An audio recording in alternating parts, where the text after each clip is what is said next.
24-hour party PP. It's party people. PP.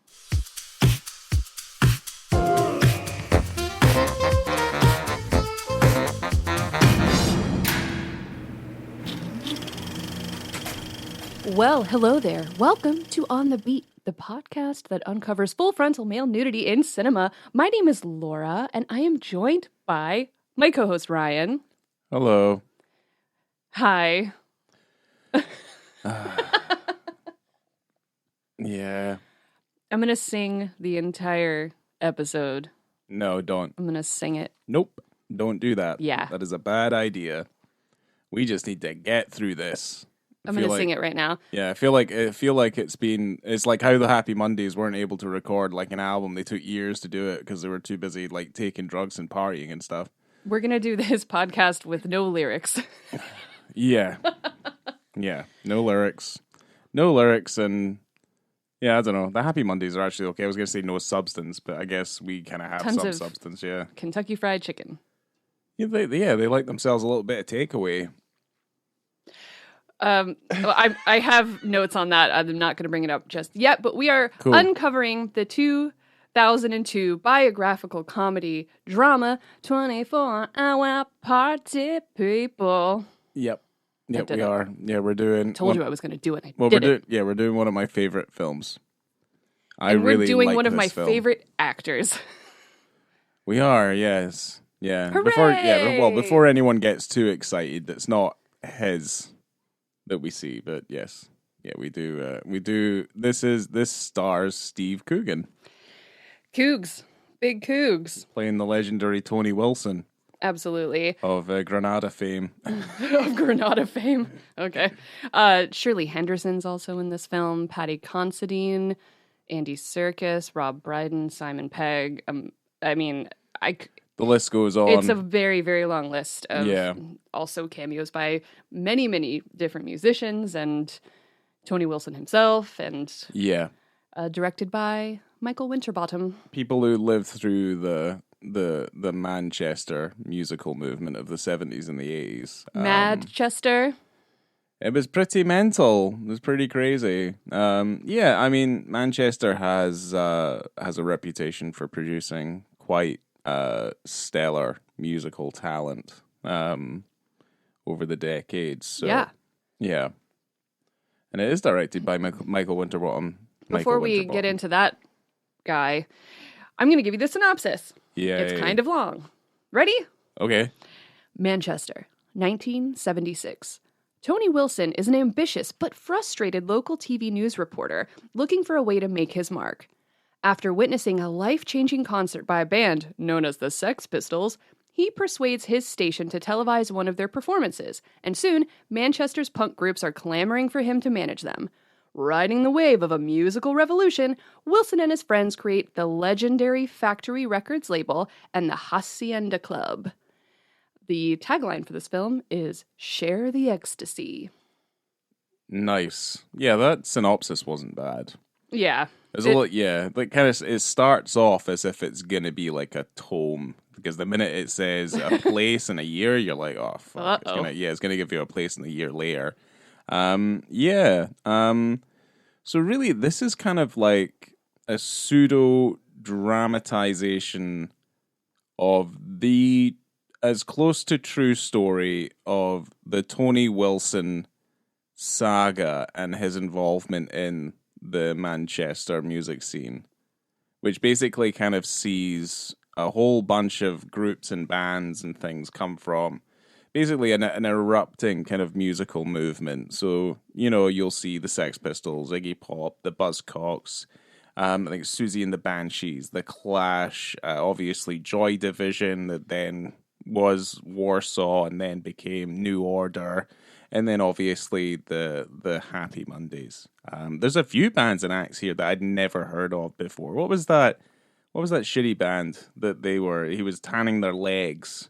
Was that A Certain Ratio? Certain Ratio, yeah. I don't know if I've ever bothered with that. It also mentions the Geruti column, and I don't know who that is either. No. I mean, Well, there was also that folky musician as well that kind of keeps on coming back. Like when God speaks to him at the end of the movie, he's like, he's ready for a a greatest hits Oh, collection. yeah.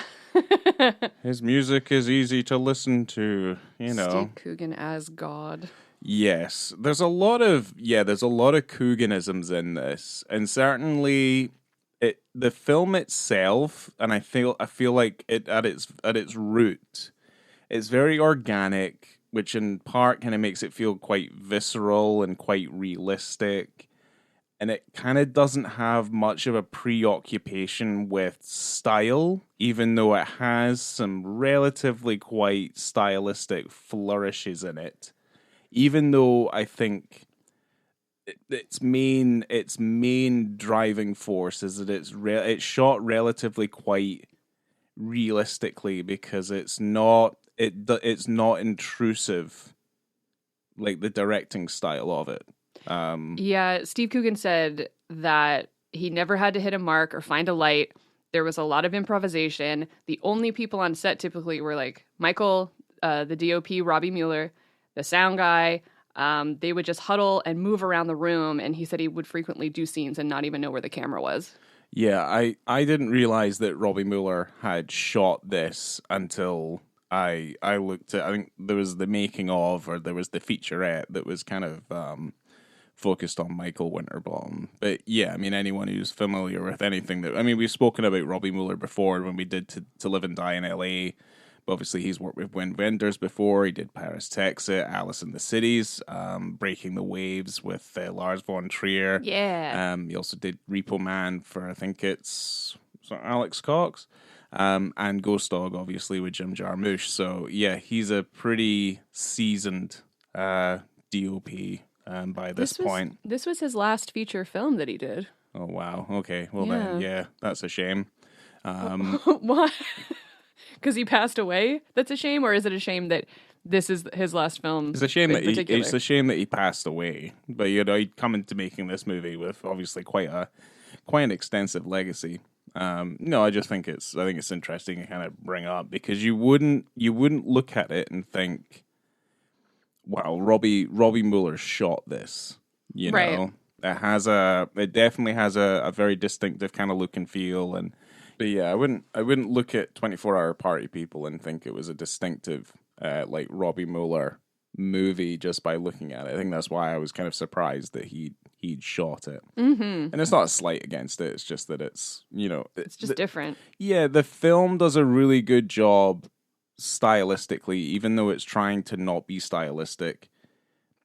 By virtue of the fact that like it uses different cameras, it's mostly handheld, it's shot digitally, and then it's post-processed, which I think overall does a really good job of distillating the Manchester music scene of the time. Like the energy, the color, the culture, which I think is particularly distinctive to that musical movement. So yeah. So Steve Coogan read in a newspaper that Winterbottom was going to make a film about the Manchester music scene and that he was already cast to play Tony Wilson, but Michael Winterbottom hadn't asked him yet. I mean... So he called him and he goes... Isn't that the best? He's like, hey, I hadn't got around to asking you yet. Will you do it? Well, thank fuck he did. Like, Yeah, he said no, yeah.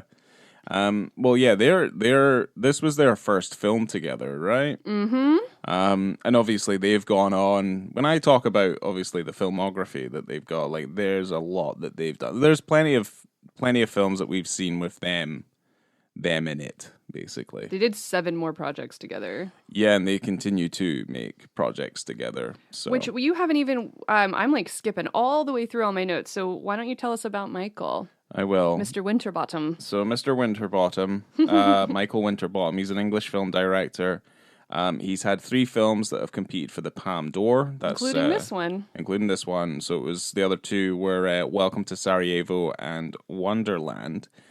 He got his start working in TV, and I remember first seeing his name because he directed the Cracker pilot, the Jimmy McGovern series. The pilot was Mad Woman in the Attic. I remember that being relatively quite distinctive. His filmography is intimidating. I did write them down, and I think we are going to revisit Winterbottom at some point on the podcast. But part of me's like, I can just do this once and I never have to do it again. So I'm just going to take a nap really quick while you do this. Starting in 1989, we have Rosie the Great from TV. We have Forget About Me in 1990, which was also for TV. Under the Sun from 92, which is also TV. Love Lies Bleeding, 93. That was also for TV, which is also the name of a film that's coming out relatively quite soon with Kirsten Stewart. Family from 1994, which was for TV. Butterfly Kiss, that was 94. Go Now for 95. Jude for 96. Welcome to Sarajevo, which is what I obviously pointed out earlier, which was in 97. I Want You from 98. Wonderland, 1999. With or Without You from 99. The Claim from 2000. And then we have In This World, 2002. Code 46 from 2003. 9 Songs from 2004, which, wink wink, might also be a film that we do or not do, who knows.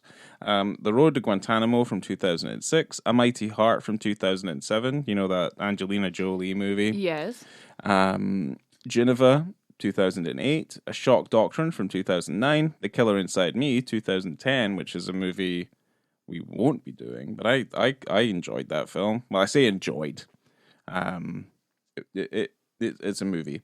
The Trip from 2010, the TV version. I'd obviously recommend the TV version of any of those Trip anthologies. Yeah, the series are better. You get a lot more jokes. Yes, because they kind of bastardized them when they brought them over to the US and kind of made them concise and to fit into movies. Trishna from 2011, Everyday 2012, The Look of Love from 2013, Trip to Italy from 2014, which was on TV, Face of an Angel 2014, Emperor's New Clothes 2015, On the Road 2016, Trip to Spain 2017, Wedding Guest 2013, 2018, sorry. Greed from 2019, which we saw in the cinema, and we did. Hated. I didn't like it very much. No, we didn't like it. Oh, maybe I'll watch it again, because I love Steve. Good luck with that. Trip to Greece from 2020. Isolation 2021. 11 Days in May 2022. This England, which was 2022, and that was for TV. And then we have Shoshana in 2023. Did you mention A Cock and Bull Story? You didn't. Probably not. 2005. Tristram Shandy. It was The Claim, then 24-Hour Party People in 2002. A Cock and Bull Story from 2005. Okay, yeah.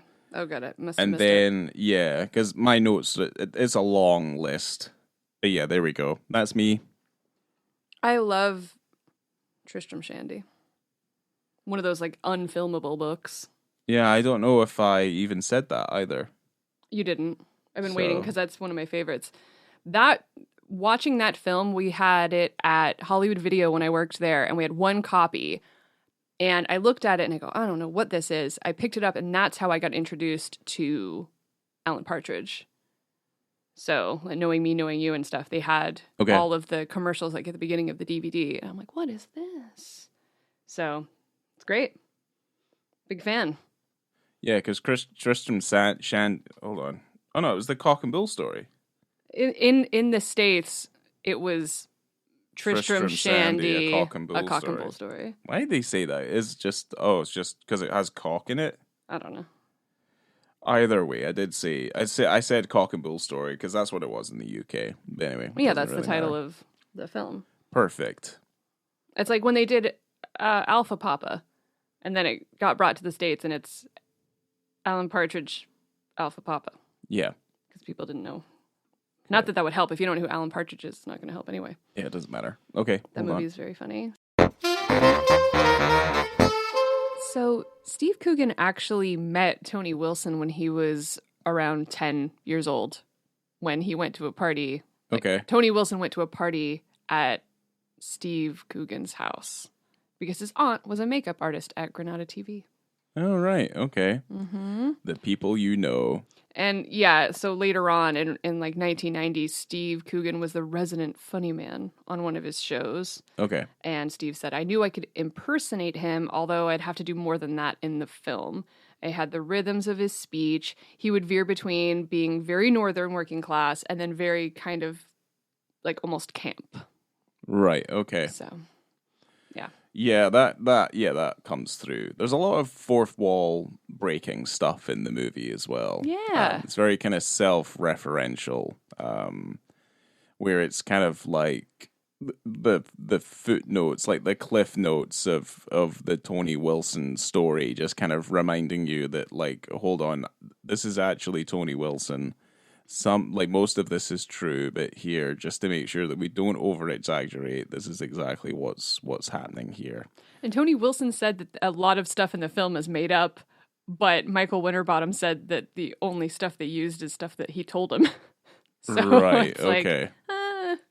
Yeah, I mean, it's fun. I like to take, I don't know. Well, there's plenty of quotes. There's plenty of like pontificating and like there's a lot of like hyper intellectualism kind of going on with this at least this version of Tony Wilson. Like the John Ford quote where it's like, if you have the choice between, printing the legend or printing the truth, then you print the legend because the legend is obviously more interesting. Yeah. So that, I mean, again, that's me paraphrasing that anyway. I think I butchered it, but it was roundabout. Yeah, but this covers at least about 15 years, probably less than 15 years of this saga that Tony Wilson is involved in. Because for the most part, Tony in the movie makes sure that it's not a story about him. It's a story of what happened in Manchester around that time that just happens to star him for the most part. Yeah, it's also a lot about him. That's the funny thing. Definitely is, yeah. And he's at least his depiction in the film by Coogan is he's incredibly charismatic and everybody likes him. But certainly your salt of the earth folks, like, you've got Paddy Considine, you have Sean Ryder, you have Ian Curtis, you have these characters obviously depicting people from real life. They can see through the veneer of what the Tony Wilson is, the TV personality Tony Wilson. Peter Hook from New Order described the film as a film about the biggest cunt in Manchester, played by the second biggest. Yeah. Yeah, that makes sense. I mean, these are they're salt of the earth individuals for the most part, like working class families who have, a penchant for this, this music, for art, and it very much comes through in the music. It's just a shame that like these very creative individuals have to pair up with someone like Tony Wilson because he has the money, he has the power to get them to where they need to be. But I do like the idea that we watch the film and Tony is an onlooker, like he's your pathway into this world. And it does hit a lot of the main marks without feeling too political, I guess, because it does refer to a lot of the timestamps in the movie are referenced by moments in history, and I think the film is split into two halves by that point. It starts in 76 and effectively ends, let's say, 97, I think it is, something like that, when the hacienda shuts down. So it starts with obviously the birth of this character, this Tony Wilson, who's already he's quite a prominent TV figure, very well known, very very well liked, and he decides to obviously enter the Manchester music scene, which is now at this point in the 70s starting to explode because punk has made it onto the scene. And then we effectively focus on his relationship to Joy Division. Yeah, that's the beginning. Yeah, it's like Joy Division is the beginning, and then the end is Happy Mondays, basically. Pretty much, right? Yeah. And the halfway point is pretty much Ian Curtis's suicide. Yes. And then there's a slight lull, and then we immediately are introduced to the Happy Mondays. So there you go. Yeah. That's it. You wrapped it up. Pretty much. That is my summary of the movie. I hope you enjoyed it. So Mick Hucknall stopped speaking to Steve Coogan after the joke about God calling his music rubbish. Yeah. like I mean, that. it is, though. I mean, Simply Red just is not... It's not a good band. It's not a good group. Like, they're not very good.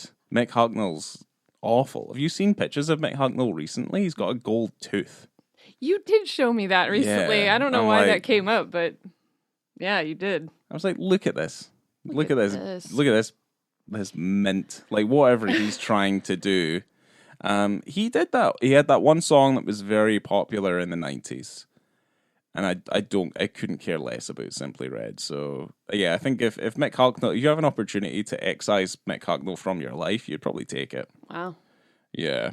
He's not going to talk to you anymore either. Oh, that's a real shame. I mean, not like he spoke to me before. That's true. But, yeah. Ruined.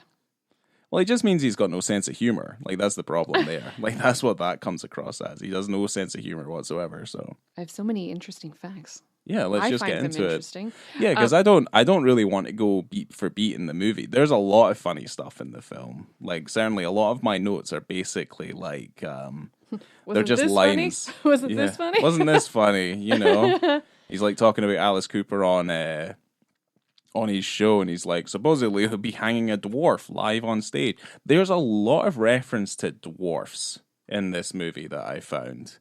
Because there's the dwarf he's going to hang on stage, Alice Cooper, obviously. There's the dwarf that he meets who's washing the elephants at Chester Zoo. Yeah. And then I thought there was another one. Is there not another one? Not that I remember, but Yeah. I don't. Well, how detailed are your notes on that subject? I've no idea, but I do like one of my favorite bits in the movie, and it's completely innocuous, is when they meet Peter Kay for the first time, and he's called, I think it's at Don Tony, right? He's the guy who owns the initial club, which is what effectively becomes the first, like, FAC number 1, I think it is, FAC 01. And he just points at the cleaning lady in the middle of the dance floor, and he just goes, Margaret! And that's it. And for whatever reason, it's so funny. One of my favorite bits in the movie, and then I guess we can kind of move on, is like how the conversation as to how they come to the name Factory. Because it's such a legendary moment. Because certainly in the Manchester music scene, like the Factory and like, you know, Factory Records and like the legacy of the Hacienda, that sort of thing. Like how innocuous it is that they come up with the name of Factory. And it's just like, yeah, I just saw a sign that said Factory closing. So we could just have something that says Factory opening. The idea was that Tony would be a slightly unreliable narrator, which we've kind of already gone over. Mm-hmm. So the writer, Frank Cottrell Boyce, and Winterbottom kind of talked about the model being Tristram Shandy, where you've got someone struggling to tell a story.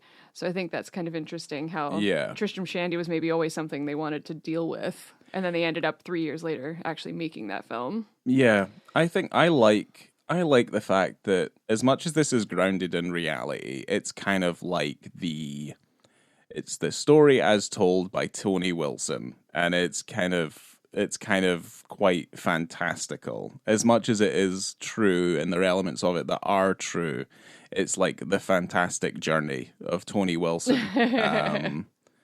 Because, yeah, as much as like he tries his best to detach himself from being a prominent player in this narrative, he is a prominent player in this narrative. Like, certain wheels do not turn, certain cogs do not turn unless Tony Wilson is there to help them turn.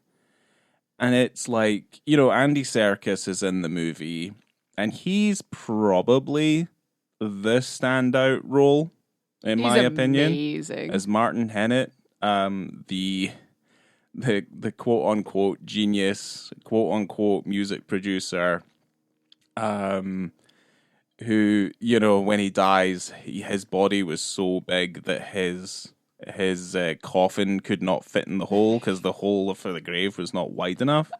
Like, he was too big for death. Like, his standout so funny. moment, he he is incredible in the film. And obviously Paddy Considine doing his very best Paddy Considine as the incredibly scary manager, or was manager of Joy Division, then New Order, I think it was. So he's great. He's always great.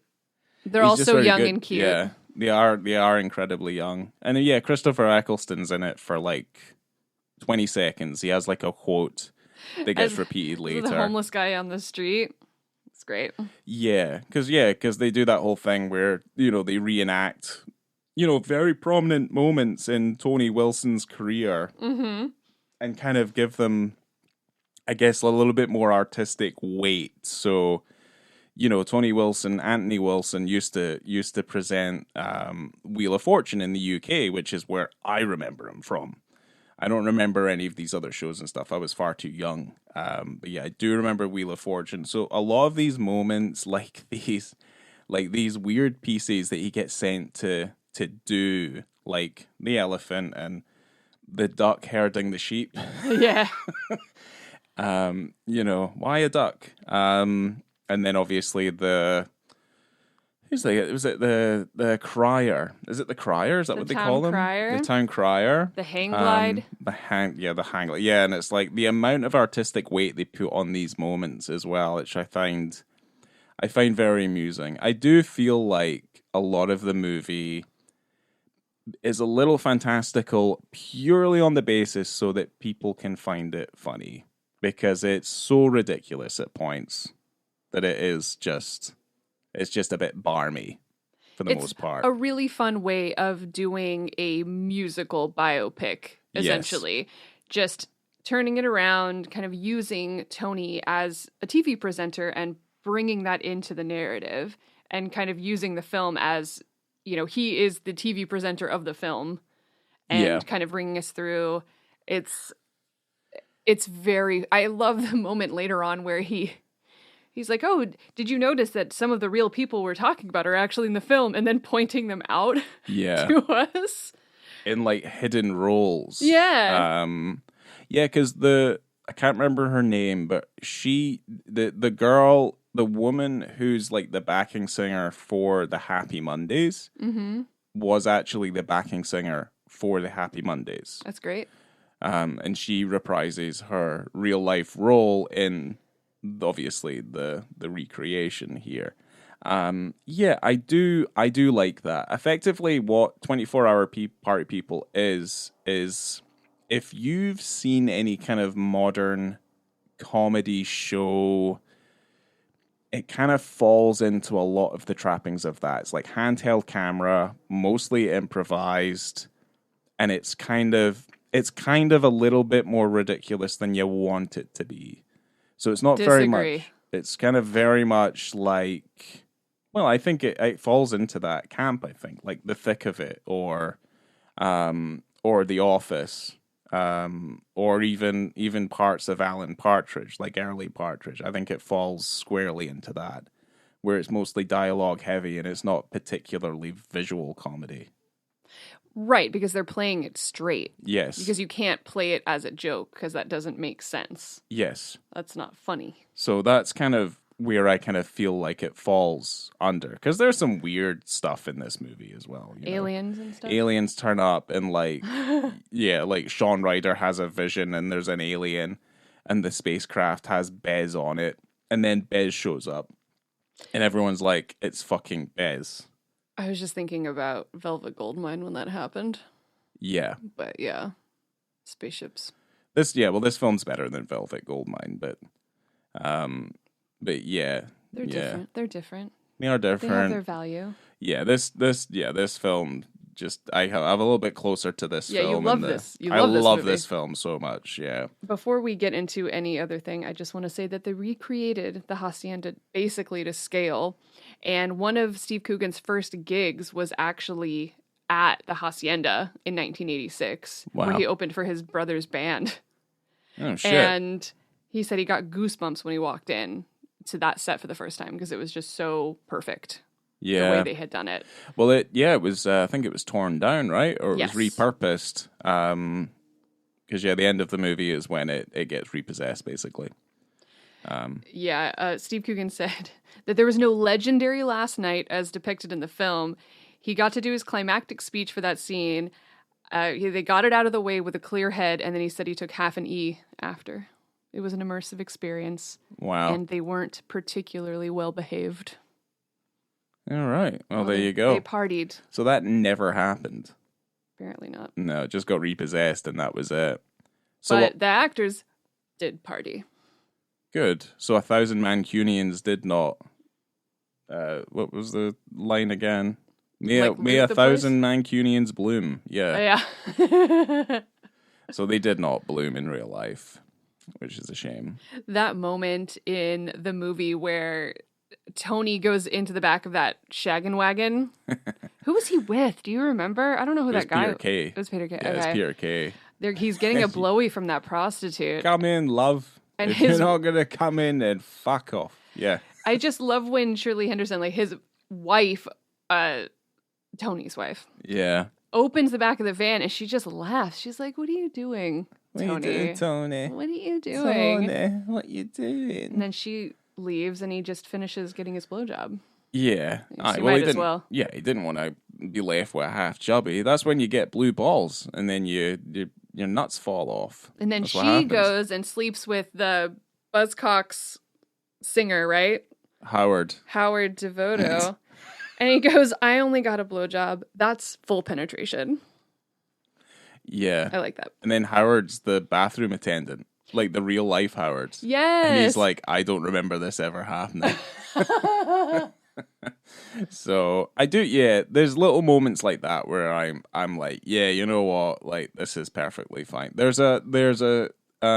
We have the special edition DVD, which is the 2-disc from God knows how long ago that was released when I picked it up, but it has a visual commentary of many of the original players watching the movie.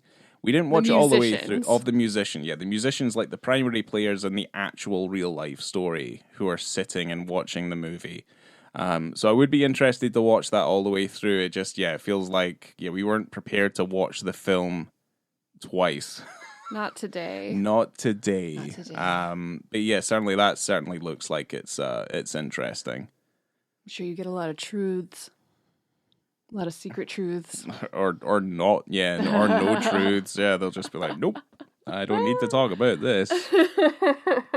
Because the only other thing I would like to say about the movie before we probably move on is I think that sequence where they record "She's Lost Control," I think is incredibly magical. I think it's great. The drummer's on the roof, and he's only got a snare and a bass drum, and that's it.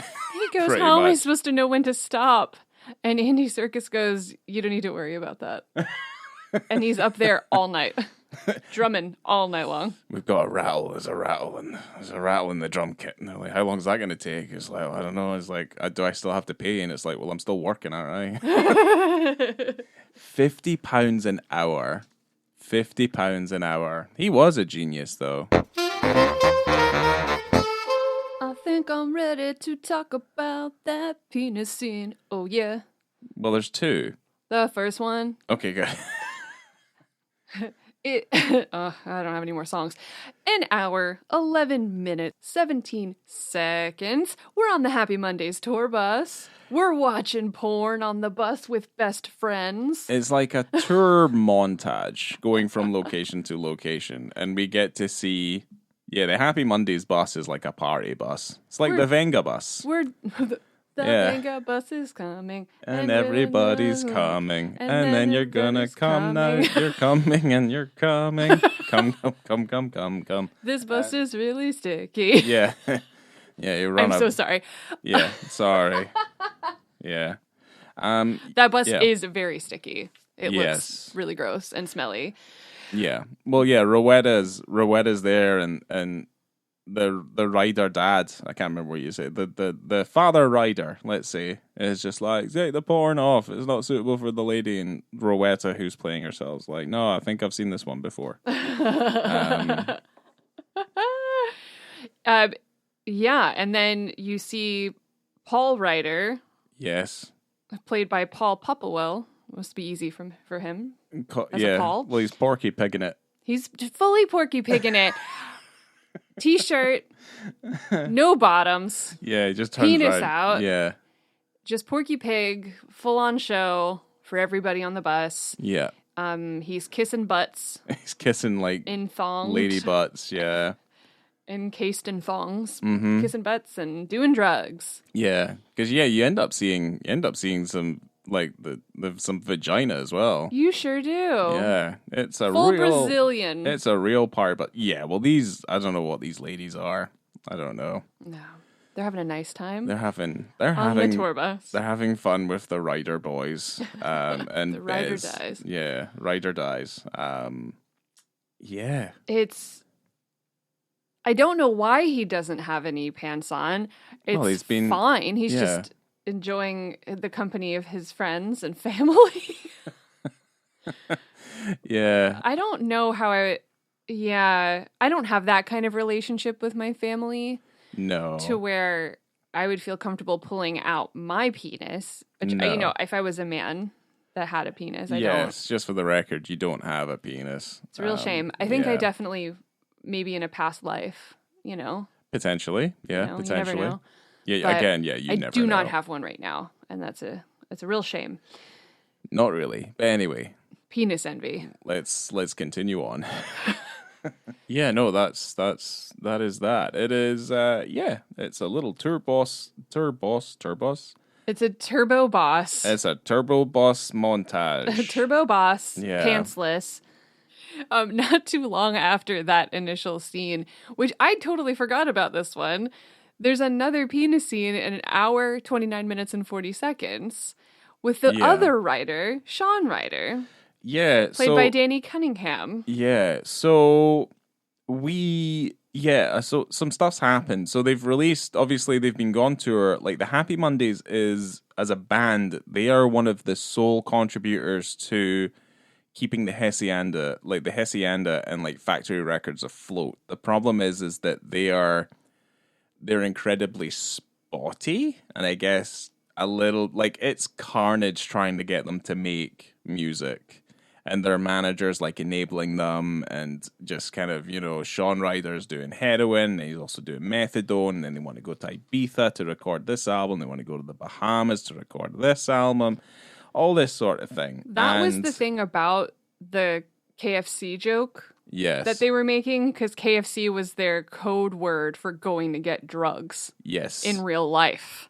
So there's like that shot of them walking down the street with buckets of chicken. They're like, chicken, hooray! Yeah. Which is, it's basically a joke about them doing drugs. Yes. Which is funny because they do a bunch of drugs in the film, but I love that they also get chicken. So this one moment that happens in the film, which again is kind of, it's incredibly kind of, it's a little bit silly.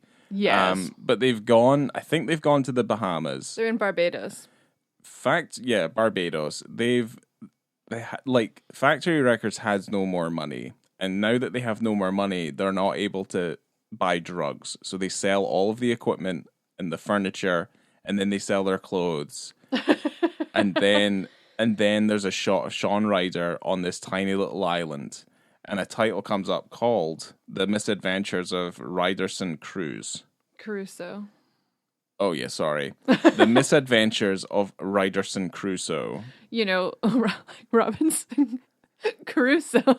Yeah, I know, I'm sorry. I thought it said cruise. Ryder's Cruise. No. Yeah, anyway. He's on the island. It's one shot.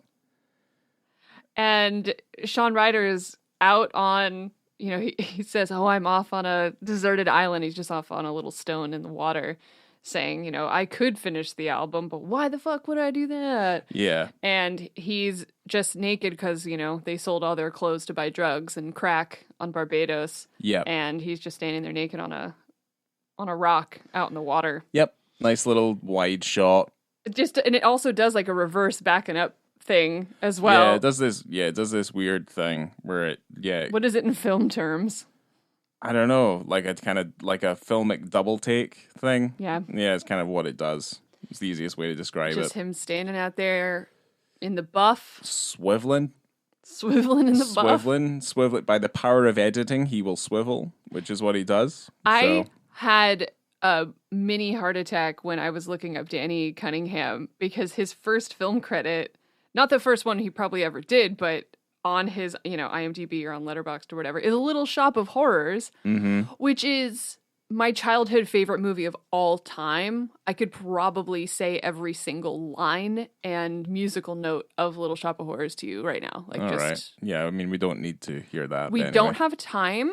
No, or patience. Testing my patience. Yeah. No, I'm kidding. But he was a doo-wop street singer in Little Shop of Horrors, and I love that for him, and I love that for us. Crazy. It's weird. It's just a strange thing to me. Okay. This movie is very fun, very colorful, weird. It's kind of exactly... I don't know. There's parts of Michael Winterbottom's movies that you would expect like a bunch of weird shit like this. Yeah. But he has other kind of straightforward things. But I always liked how he mixes reality in an interesting way where you kind of have real characters based on real people, but they're playing, it's like an alternate version of that. Yeah. He did it in The Trip. He did it in Tristram Shandy. He did it in this, where you kind of have these real people doing alternate versions of themselves. And I think that's always really fun. It's kind of like Nicholas Roeg that way. There's a film called, I think it's called Insignificance, I think it is. Or is it Performance? Might be Performance.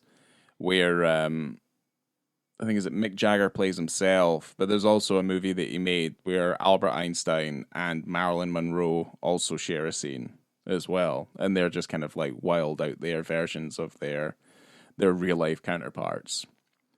I've never heard of that. Yeah, that sounds fun. Yeah, I saw those films when I was maybe like 18 or something. So film school boy. I have Performance on DVD if you want to watch it. Mick Jagger could have been in so many different weird things that just didn't work out. Wasn't he supposed to be in Fitzcarraldo?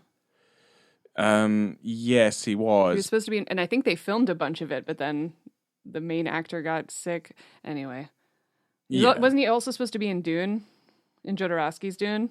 Mick Jagger? Yeah. I mean, nobody likes Jodorowsky anyway. He's kind of a bit of a... Really? A pest. Yeah. Well, because of all the rape. Oh, yeah. Yeah. Do you not remember any of that? Oh, right. Anyway. Dear. It's a fucking plane, like, circling overhead. It's been going on for the last, hour. It's been happening since you started the podcast. And it's just been circling around the fucking house, crop dusting everybody. Why is this one episode where I get to talk about Steve Coogan cursed? The dog won't be quiet. There's a plane doing wheelies in the sky. So, here we are. Ratings. For visibility and context for me, I'm going to jump in. I gave it a 3.5. I don't know why. It's kind of middle of the road. It is quite casual, so maybe it's more of a 4, which I think is... It's a weird bit of casual nudity where you just wouldn't expect it. It's also kind of fun because it's a Porky Pig situation. Yeah. Which you don't get too often in real life, you know? No, you don't. So, It's weirdly uncomfortable being in a Porky Pig sort of situation. Like, I've never... Like, if I've been in the midst of taking my clothes off and I do my bottoms first, I don't feel right having my top on but having no bottoms on. It feels odd. It's underwear and a top is okay, but it just doesn't seem like that's the order of things, how you would take clothes off. Yeah. Go top down. Yes, that's usually I go bottom up. Well, so you're very familiar with the Porky Pig. No, as in when I dress myself, I go bottom up. Yeah, but then when you take them off, you go top down. I go top down, yeah. Yeah. Interesting. But sometimes when I do it out of order, it makes me feel weird. I don't like it. Yeah. Yeah. Huh. Just feels kind of odd. Well, this guy didn't feel odd about it at all. No. And I'd probably second that. I'd probably give it a 3.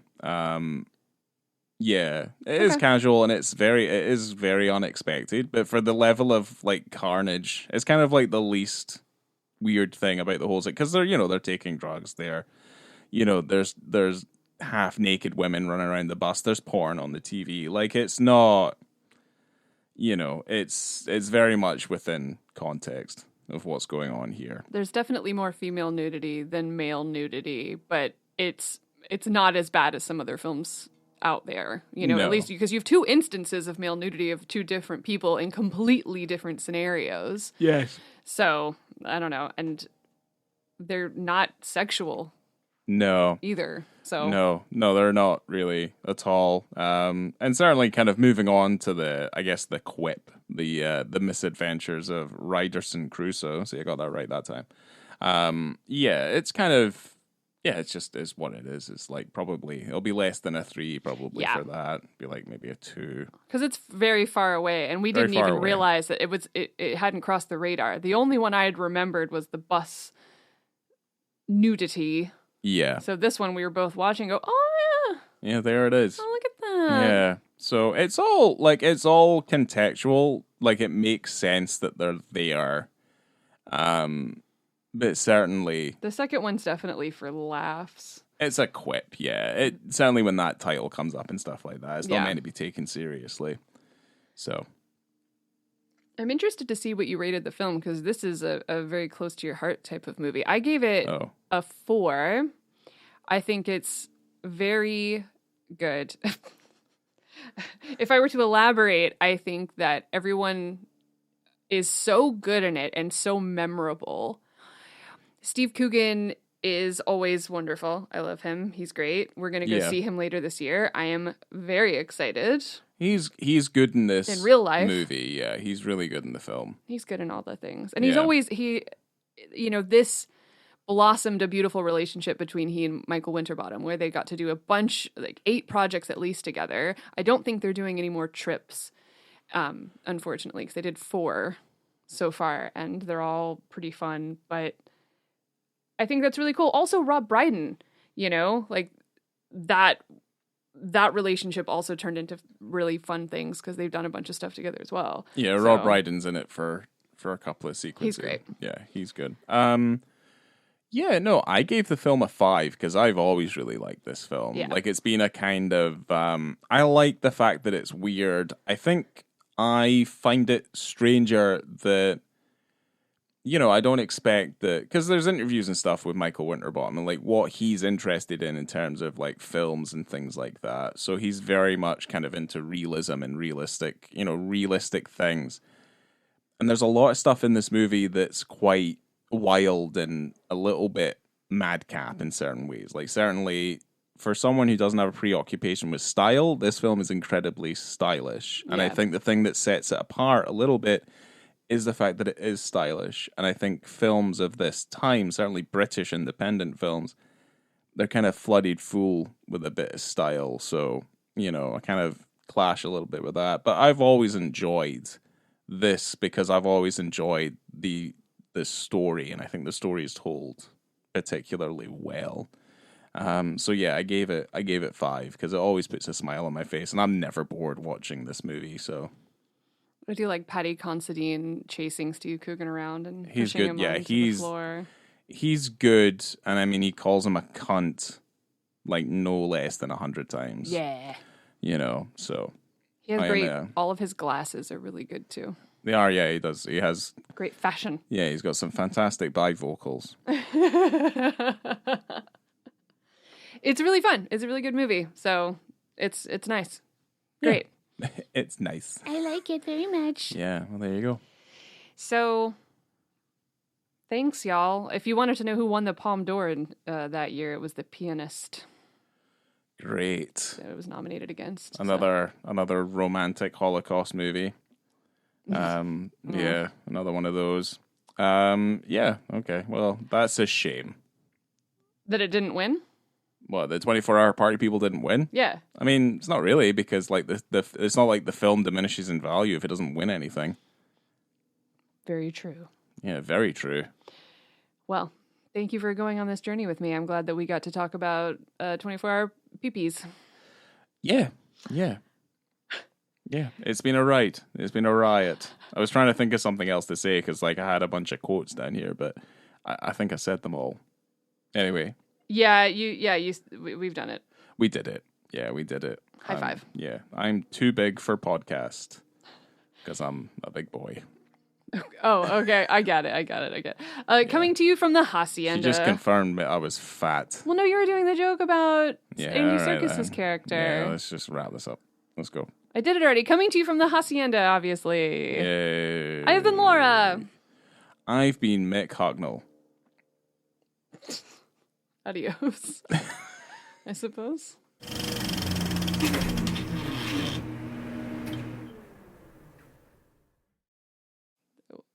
That was it, yeah.